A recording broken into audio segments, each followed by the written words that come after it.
ছোট্ট ছেলেটি সারাদিন দাদুর সাথে ঘুরে বেড়াতো। দাদু নানা দেশের রূপকথার গল্প শোনাতেন, পেলে মারাদোনার মতো ফুটবলারের গল্প শোনাতেন। সেই দাদুকে গুলি করে মেরে দেয় সার্বিয়ার বিপ্লবীরা, ঘর জ্বালিয়ে মাটিতে মিশিয়ে দেয় তারা। বাচ্চা ছেলেটির বয়স তখন মাত্র 6।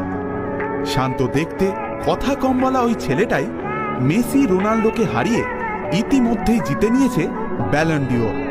2018 সালের বিশ্বকাপে সম্পূর্ণ নিজের দমে ক্রোয়েশিয়াকে ফাইনালে নিয়ে গিয়েছিল ছেলেটা। কথা হচ্ছে লুকা মদ্রিচকে নিয়ে। এই লুকা মদ্রিচ নিজের চোখের সামনে দাদুকে খুন হতে দেখেন। আসুন আজকের ভিডিওতে জেনে নিই লুকা মদ্রিচের জীবনের ব্যাপারে।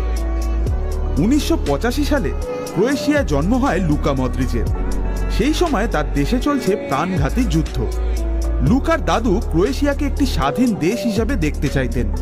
তার ভুল ছিল শুধু এটুকুই, নিজের ভিটেমাটিকে স্বাধীন হিসাবে দেখতে চেয়েছিলেন বলে মদ্রিচের দাদুকে গুলি করে হত্যা করা হয়, জ্বালিয়ে দেওয়া হয় মদ্রিচদের বাড়ি।